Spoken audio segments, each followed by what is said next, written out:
Halo saudara. Bersyukur kita kepada Tuhan pada kesempatan hari ini. Temanya adalah pengharapan. Kita sharing firman Tuhan ini boleh meneguhkan, menguatkan, membangun setiap iman kita untuk kita terus maju di dalam Yesus. Hanya di dalam Yesus ada keselamatan, hanya di dalam Yesus ada kemenangan, dan hanya di dalam Yesus ada kehidupan yang kekal. Amin. Nah, saya serahkan kepada saudara-saudara yang ingin mau sharingan firman Tuhan tentang dalam pengharapan. Mungkin ada yang bertanya, untuk kita boleh semua saling diteguhkan, dikuatkan, dibangun iman kita di atas batu karang, hingga ketika ada badai, sekalipun banjir yang datang, yang bandang, kita tetap selalu teguh, selalu di dalam Yesus. Saya persilahkan tempat dan waktunya kepada kita semua yang ingin berbagi sharing firman Tuhan untuk menguatkan, meneguhkan, dan membangun setiap kita, boleh menjadi berkat bagi semua iman-iman kita semua. Saya persilakan. Halo kepada Pak Heri dan saudara-saudara semua. Berbicara tentang pengharapan, saya ingin lebih jelas lagi sejauh dan sepenting apakah pengharapan bagi orang yang sudah percaya Yesus, ya, bagi orang Kristen. Karena kan kita tahu kita sudah diselamatkan, tetapi kenapa harus berharap lagi gitu? Apa yang diharapkan sih? Terima kasih Pak Heri, tolong minta penjelasannya. Ya, terima kasih atas pertanyaannya. Kita sudah diselamatkan bagi setiap orang yang percaya, tetapi bukan keselamatan itu diberikan dengan cuma-cuma, tetapi melainkan keselamatan itu harus dilakukan. Nah, perbuatan kita yang melakukan perbuatan menurut kehendak Tuhan itulah yang menjadi suatu pengharapan, kepastian kita, jaminan masuk surga. Karena ada firman Tuhan berkata di dalam Matius pasal yang ke-7 ayat yang ke-21, di sana dikatakan, bukan orang yang berseru-seru kepadaku Tuhan, Tuhan, Tuhan, Tuhan, dia dimasukkan ke dalam surga, tapi melainkan dialah yang melakukan kehendak Bapakku yang di surga yang akan dimasukkan ke dalam surga. Jadi harapan di dalam Yesus itu harus senantiasa kita nyatakan, ya, bukan berarti sekali selamat tetap selamat, ikut Yesus sekali selamat tetap Yesus selamat. Bagaimana? Sedangkan dia tidak ibadah, tidak apa, cuma hanya KTP aja.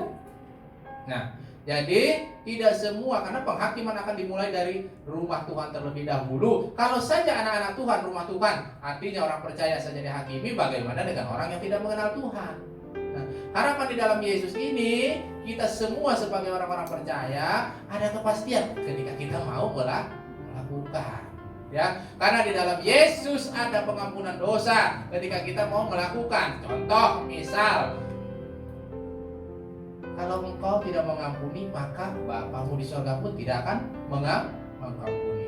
Nah, kalau engkau mengampuni dosa orang lain, maka Bapamu di surga pun akan mengampuni. Itu harapan. Jadi jangan sampai kita mentang-mentang orang Kristen, pengikut Yesus, murid Yesus, kita diselamatkan begitu saja. Tidak. Banyak yang dipanggil, sedikit yang terpilih. Saudaraku terkasih, ya.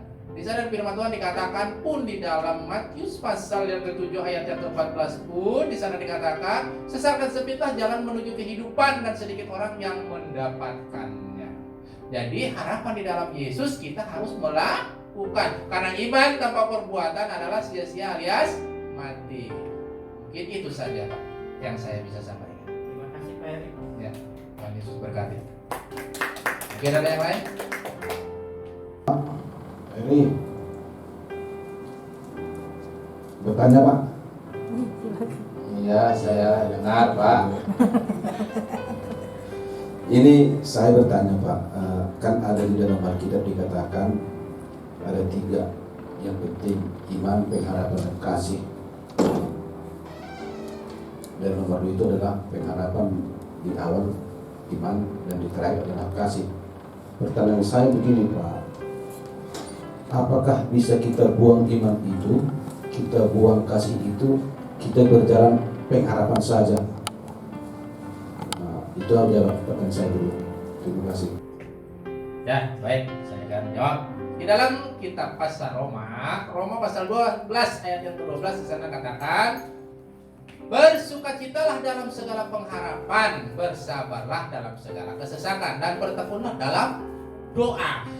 Tapi di sini dikatakan tadi pertanyaan Bapak, di sana dikatakan kita berharap saja terus tapi tidak melakukan, apa yang mau didapat? Harapan di dalam Tuhan itu penuh dengan harus perbuatan. Contoh, misal kita dalam kesulitan harus bersabar, dalam segala pergumulan apapun, dalam setiap saat, setiap waktu pun kita harus tetap bertekun dalam doa. Nah, jadi kalau orang gak berdoa, kayaknya gak ada iman kali ya. Ya, kita pengharapan aja.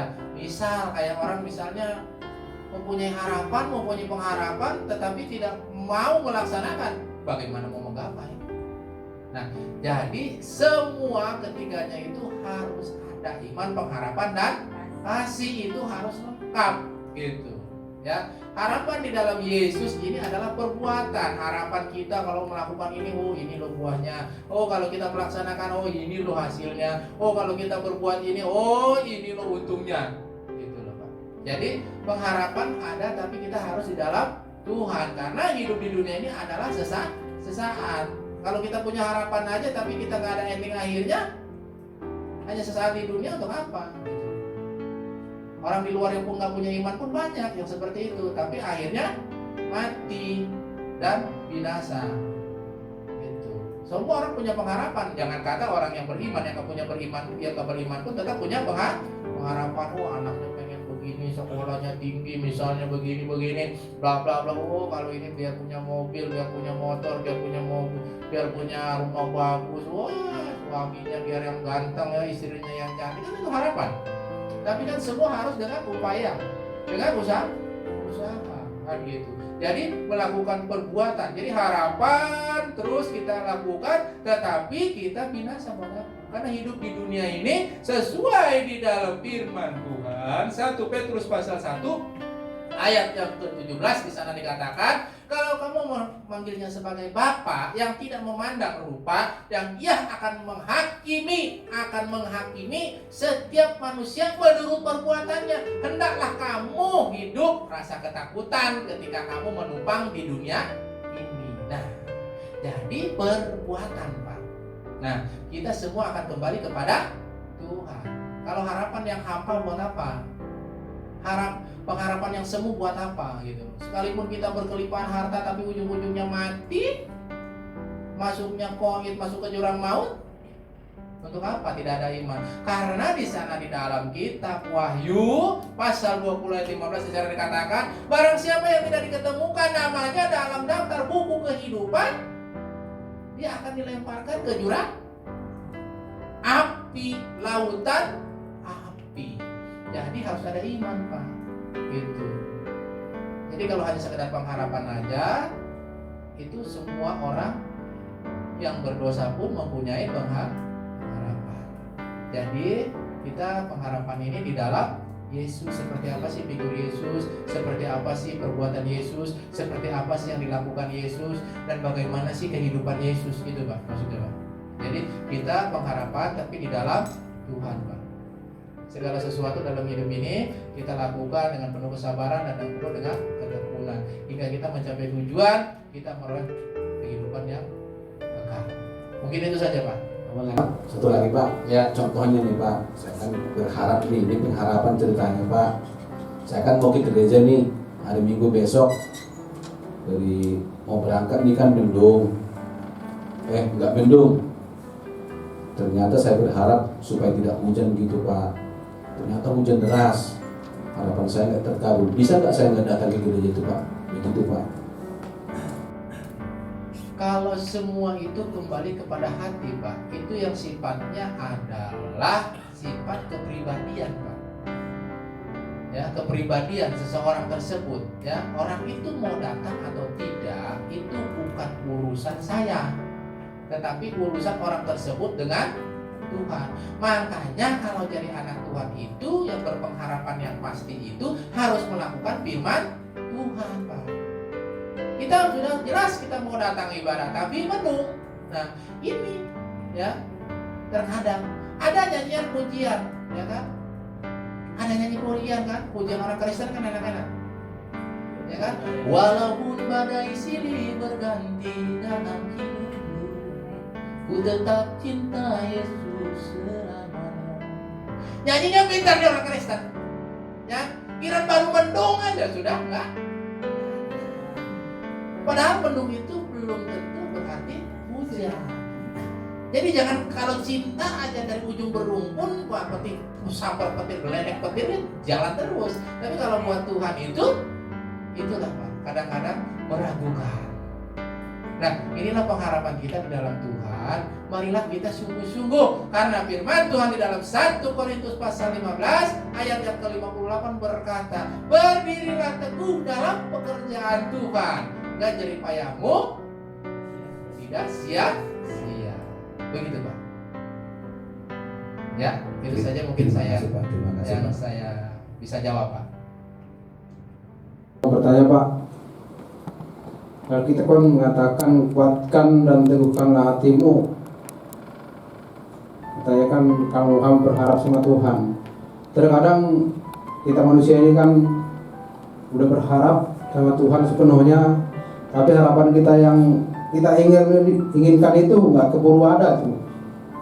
Kayaknya belum meragukan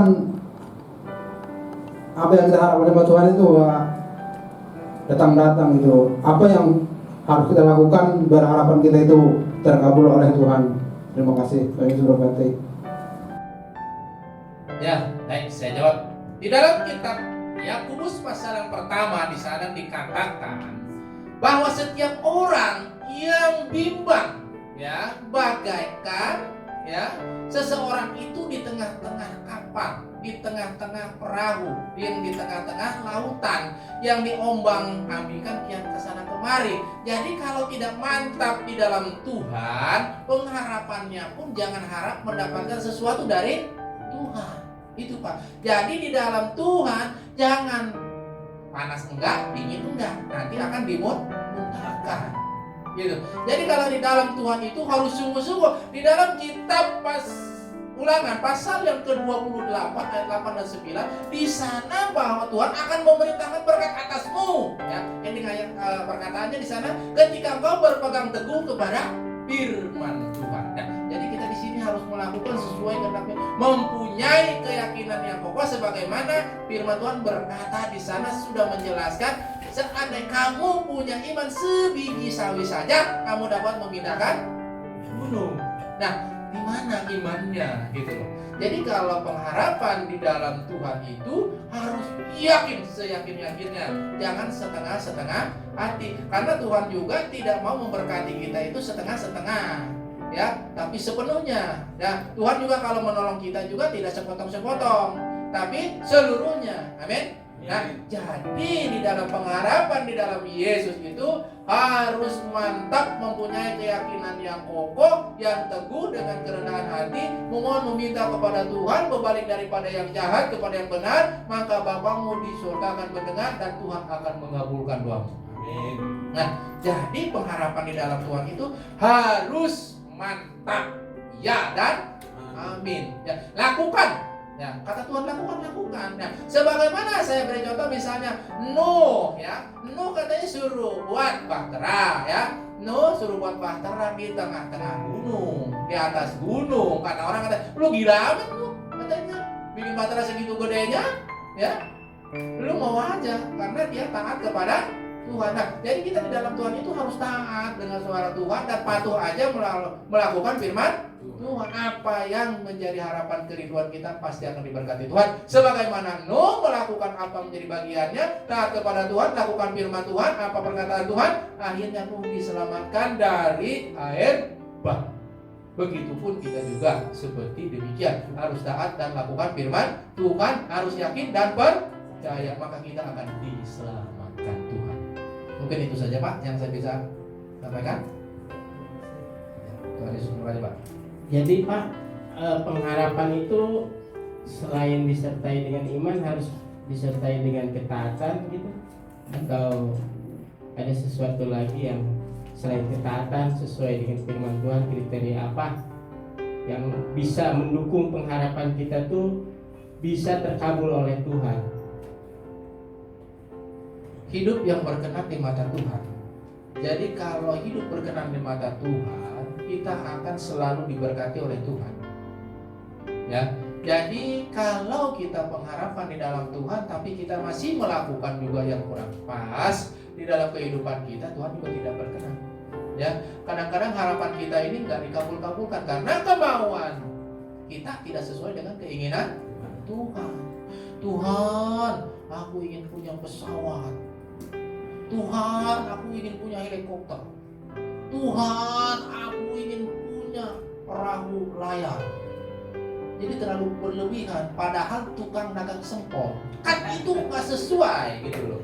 Jadi artinya taat tetap taat ya, tetapi yang sesuai dengan maunya Tuhan gitu. Amin.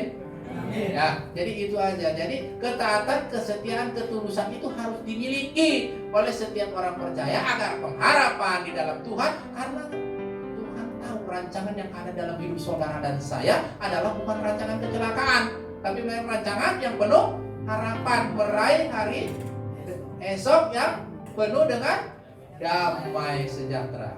Ya, itu mungkin Pak yang saya bisa jawab. Mungkin ada yang lagi? Saya juga Pak Omid dari Karawaci.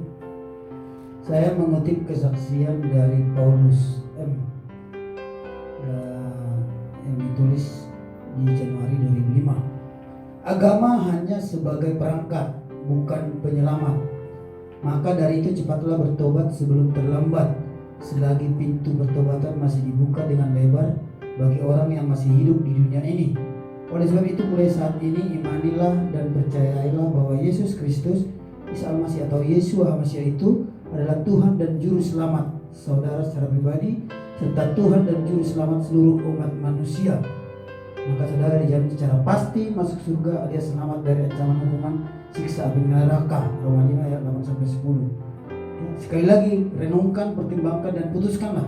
Sebab masalah keselamatan kalau sampai ditunda-tunda hingga ajal tiba, akibatnya akan fatal dan gagal total sampai kekal. Sesal dan kesal tiada gunanya, karena sudah tidak ada harapan untuk dibebaskan. Selagi nafas kehidupan masih di kandung badan, janganlah dibiarkan terus pikiran itu dihantui perasaan bimbang yang merupakan alat setan, dipergunakan untuk menyesatkan banyak orang masuk ke dalam penyiksaan penjara neraka jahanam. Sepanjang kesempatan Tuhan masih memberikan, marilah datang menerima anugerah janji firman Tuhan yang sudah disampaikan dan diabadikan dalam sebuah tulisan yang disebut kitab suci. Adanya di Yeremia 29 ayat 12-18, Yohanes 10 ayat 10, Matius 11 ayat 28. Saya mengaitkannya dengan peristiwa yang baru-baru ini terjadi di Pasar Kemis, Pak. Itu di salah satu musola tertulis anti Muslim. Selidik punya selidik, ternyata yang menulisnya adalah dari warga mereka juga, dari kalau nggak salah warga sekitar yang berumur ke kisaran 17-18 ya. Dalihnya dia belajar agama dari YouTube. Nah, pandangan saya begini, Pak.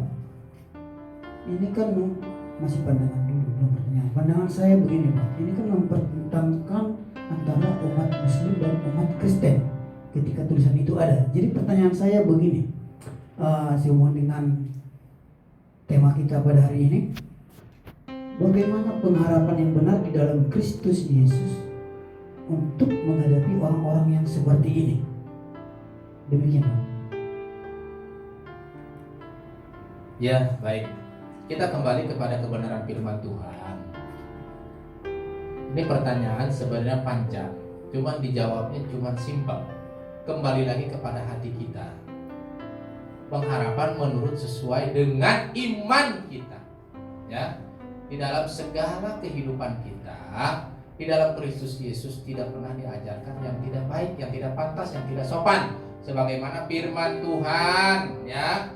Di sana panjang sabar, murah hati, tidak cemburu, tidak memergah, tidak sombong, tidak melakukan yang tidak sopan, tidak mencari keuntungan sendiri, tidak mencari kepentingan pribadi, tidak pemarah dan pula tidak suka marah-marah dan suka tidak menyimpan kesalahan orang lain. Nah, jadi kita kembali kepada firman itu, Pak. Ya, pengharapan kita di dalam Yesus adalah pengharapan yang pasti. Ya, orang mau bagaimana itu urusan mereka.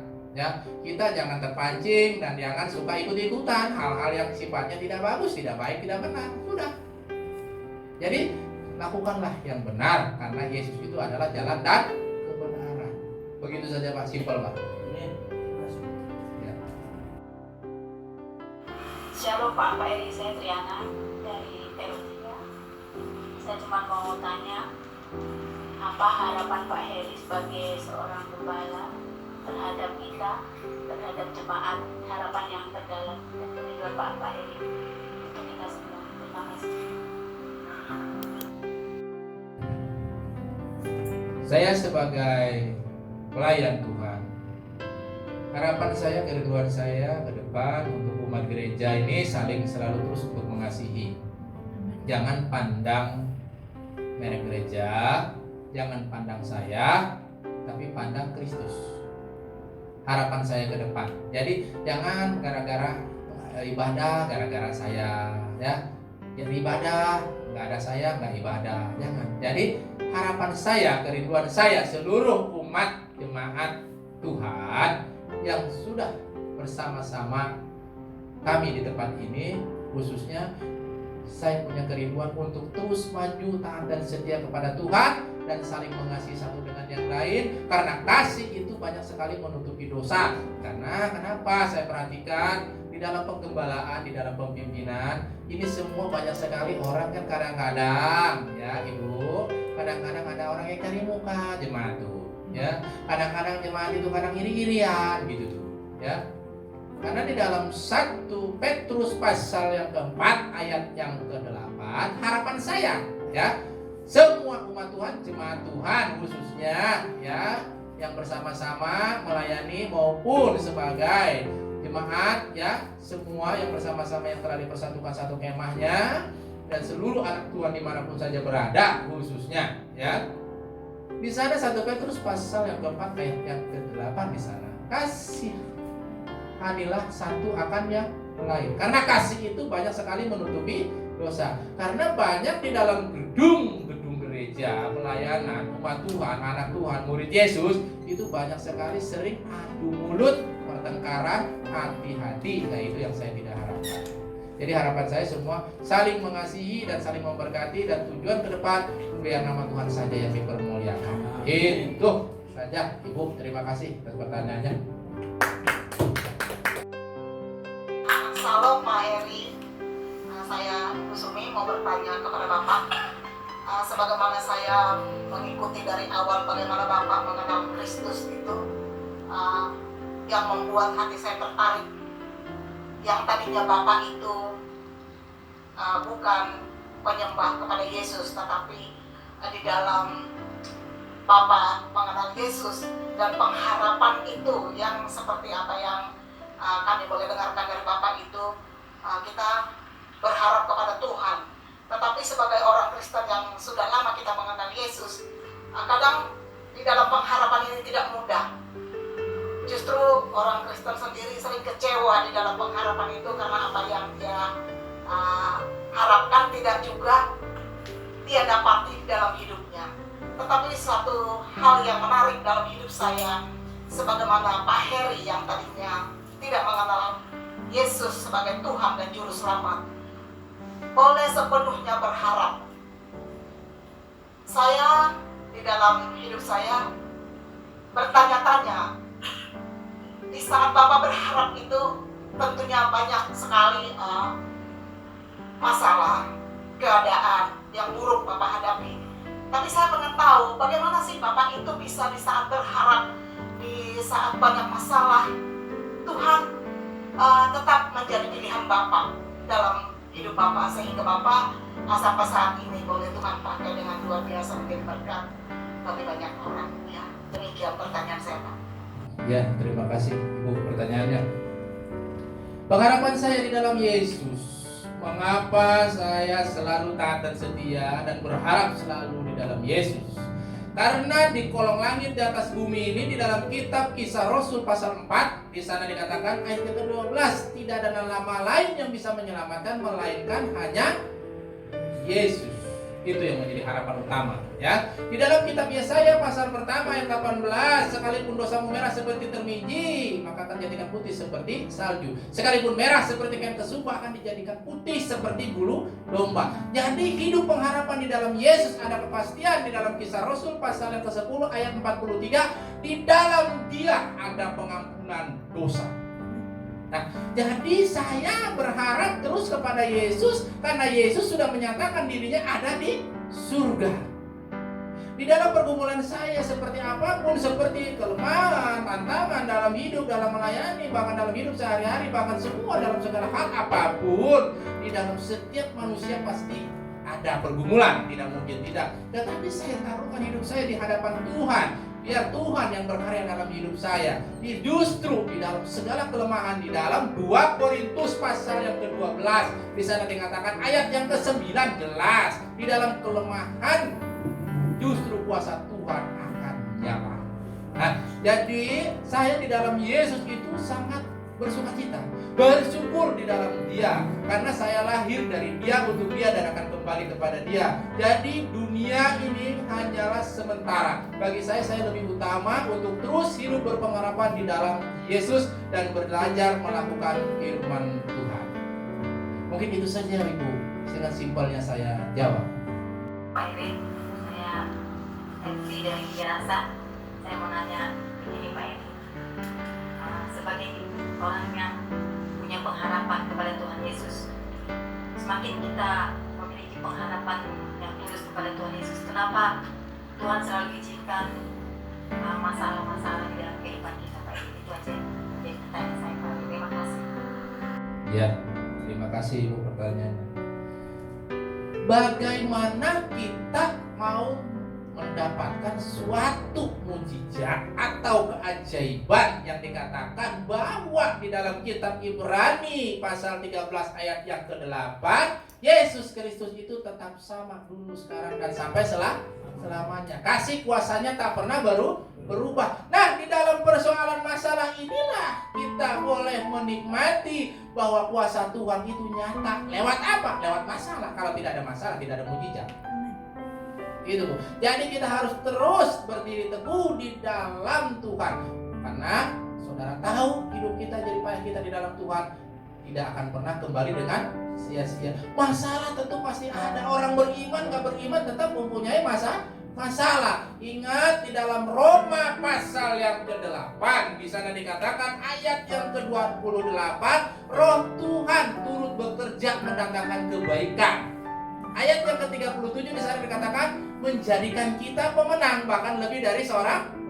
Jadi jangan takut dengan segala masalah. Justru tadi pertanyaan Ibu Sumi pun sudah menyatakan bahwa di dalam kelemahan kuasa Tuhan akan menjadi nyata. Ketika kita memohon meminta, Tuhan akan memberkati dan memberikan segala apa yang kita harapkan. Pertolongan Tuhan tidak cepat tetapi juga tidak lambat. Yang jelas tepat pada waktunya. Ya, itu ya Bu. Nah, jadi bukan berarti kita sebagai orang percaya mempunyai pengharapan ya, tetapi kita seolah-olah semakin dekat ya, justru di dalam segala hidup kita itu harus semakin intim dengan Tuhan ya. Di mana kita ada kelemahan, di situ kuasa Tuhan akan nyata. Ya, Tuhan Yesus memberkati. Ini saya lebih kepada perilaku artis-artis selebritis seperti yang pernah Bapak katakan, di mana itu kan seperti terjelung naik turun dan turun. Itu mereka bisa seenaknya begitu. Salahnya di mana kira-kira itu Pak? Apakah mereka hanya menerima Tuhan Yesus hanya ketika ingin jadi kaya, atau mereka tidak menerima Tuhan Yesus ingin jadi kaya lagi di sana? Apakah hal-hal yang semacam ini makanya membuat banyak figur-figur publik berbondong-bondong dengan iman begitu Pak? Apakah ini juga salah dari gereja? Tidak ada contohnya pemimpin mereka Sehingga sering kita baca setiap hari itu Pak, pasti ada yang begitu-begitu. Mohon penjelasan. Maksudnya yang begitu-begitu apa Pak? Yang begitu-begitu maksudnya itu ada banyak figur publik yang tadinya Kristen, jadi pindah ke seberang. Setahun di sana pindah lagi ke sini. Ada banyak yang begitu-begitu tahu. Nah, masalahnya di manakah ini sebenarnya? Apakah ini masalah di gereja, apakah ini masalah di rumah, ataukah ini masalah harta gunung ini atau pasangan ini atau apa itu Pak? Mohon penjelasan Pak. Ya. Dalam kitab Yohanes pasal yang ke-17, ada mereka yang ditentukan untuk binasa, ada Pak. Ya. Jadi itu terkembali kepada kehidupan pribadinya seseorang, setia atau tidak kepada Tuhan, itu tergantung kepada pribadi manusianya. Jadi bukan kesalahan Tuhannya. Segala sesuatu yang telah diciptakan Tuhan itu semua baik Pak. Ya, termasuk para malaikat pun di sana semuanya baik. Tapi karena dia memberontak kepada Tuhan, jadi maka dia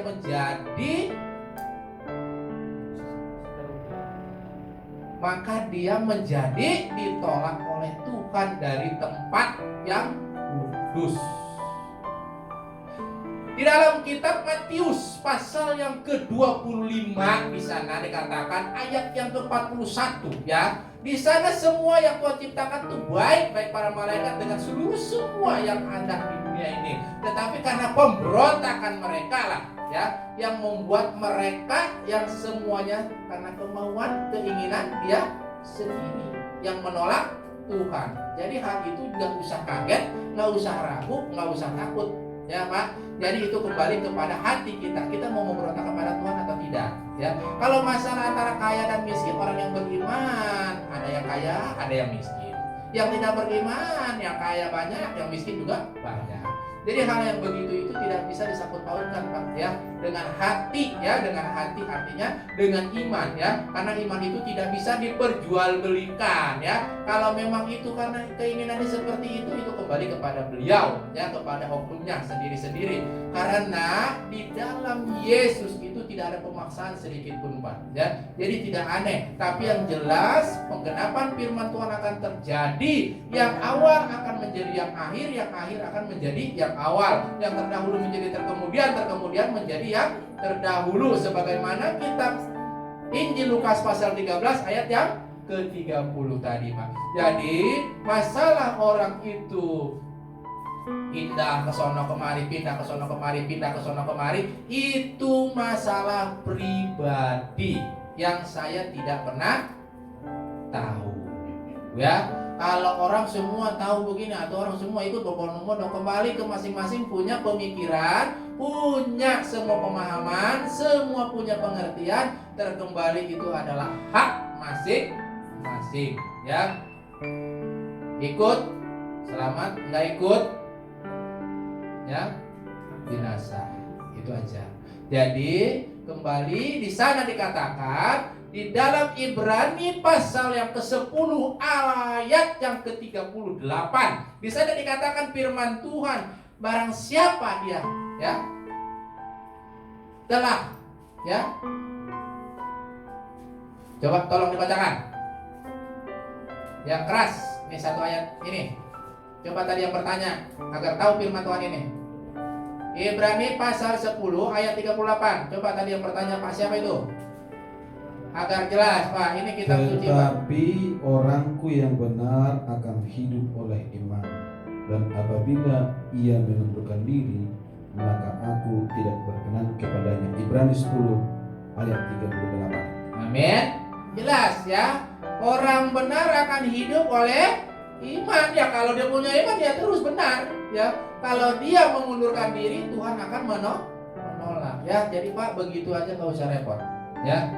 Yang penting kembali kepada hati daripada setiap pribadi, oknumnya masing-masing ya. Karena di dalam Yesus tidak boleh ada pemaksaan sedikit pun ya. Yesus tidak pernah memaksa siapapun itu orangnya ya. Yesus tetap selalu setia kepada siapapun juga. Amin. Ya. Jadi itu saja mungkin Pak yang saya bisa jawab. Tuhan Yesus berkati ya Pak. Jangan sampai Bapak mengundurkan diri ya. Ya, kita bersyukur berterima kasih. Mungkin ini tentang pengharapan, kita sudah belajar tentang kebenaran firman Tuhan. Boleh membangun setiap kita dan menjadi berkat bagi kita semua. Dan seluruh yang mendengarkan boleh diberkati oleh Tuhan. Dan kita ucapkan syukur kepada Tuhan Yesus semua, agar kita selalu terus berjalan di atas kebenaran. Biarlah firman Tuhan yang kita dengar ini boleh jatuh di tanah yang subur dan bisa bertumbuh dan menghasilkan buah bagi setiap kita. Tuhan Yesus memberkati.